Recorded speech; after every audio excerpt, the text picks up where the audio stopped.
Hey folks, Eric here from DirdleSneakers.com, and to continue my series on carbon-plated shoes, I'm going to talk to you about the Brooks Hyperion 2 for my last review of 2020, or my first of 2021, depending on when I got this edited and posted. Now, it really was the year of the carbon competition shoe.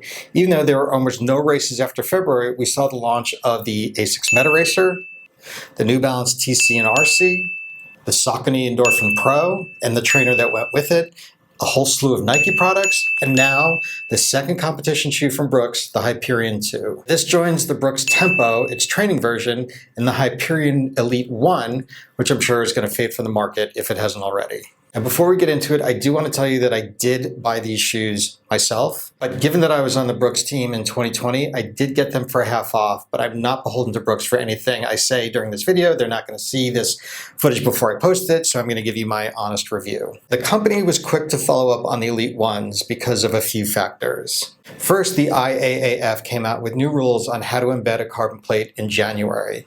The stack height of the midsole was also part of those regulations, and I guess they're just trying to ensure that no one was cheating. Cough, cough, Nike. Second, and I think the more influencing factor, is that no one really liked the Elite 1s. Go ahead, check out the reviews. I'll wait. See? The midsole, DNA 0, was hard as a rock. So how does the Elite 2 stack up against the competition? Let's see. The basics.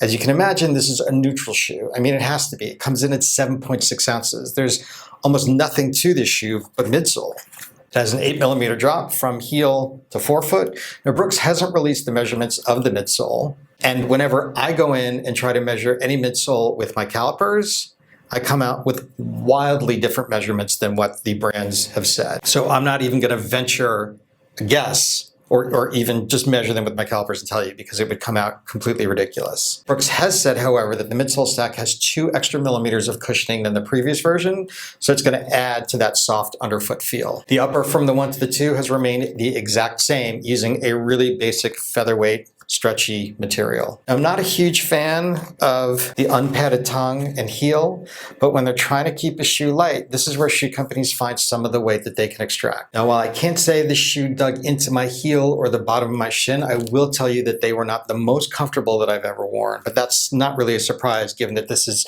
a really light competition shoe. So I really can't take points off of it for that. There's also very little structure to the heel cup. Again, no surprise there. The surprise was how locked in my heel felt when I was running, although I did read some reviews online that said people's heels were floating around, so that's really going to be a personal thing. Let's get to the meat and potatoes of it though, and this is where the majority of the technology lies when companies talk about how great their shoes are, and that is the midsole.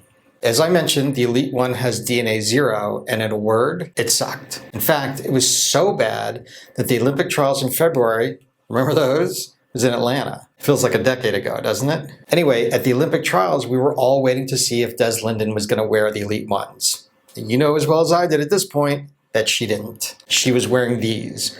So we were all waiting with bated breath to see when they would come to market and how long it would take them to mass produce them. At any rate, the Hyperion Elite 2 corrects the midsole issue with the use of DNA Flash. Now, it sandwiches a full-length carbon fiber plate that's leveraged right behind the forefoot for a more propulsive toe off. You'll remember the DNA Flash from the Hyperion Tempos. That's the training shoe that goes along with the Elites. It's a nitrogen-infused foam, which in layman's terms just makes it lighter while maintaining structural resistance. So you're going to get cushioning and reaction from it without super fast breakdown. And speaking of breakdown, that's what's going to set this shoe apart from its competitors, or one of the things anyway. Instead of a couple of marathons usage, Brooks projects that this shoe is going to last from between 200 to 400 miles. I mean, we'll see what happens, but 400 miles out of a carbon-plated shoe, even that projection is unheard of. And here's one of the reasons why. Turning the shoe over and looking at the outsole, you can see that most of what you're looking at is midsole.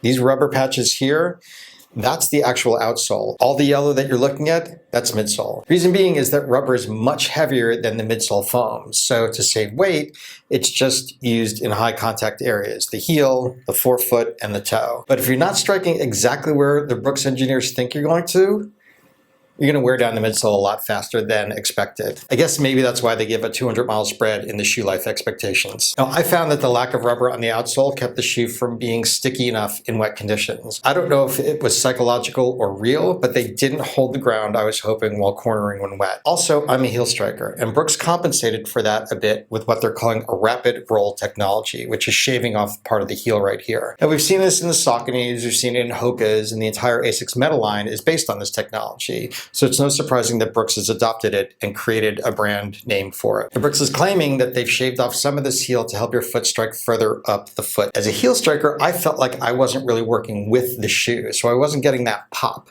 that spring from the carbon plate that they were expecting. I do think as far as feel and fit, these felt like they run on the wide side. Although they aren't listed as such, it just felt like there was more surface area on the ground for me. And at $250, they come in at right around the same price as most of the other carbon plated shoes on the market. But if they really do last for 400 miles, dollars to miles, they're gonna be the most economical on the market.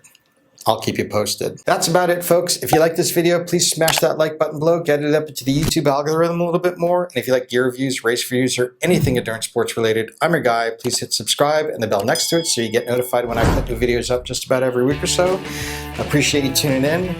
Hope you had a great 2020, and here's hoping that 2021 can only get better.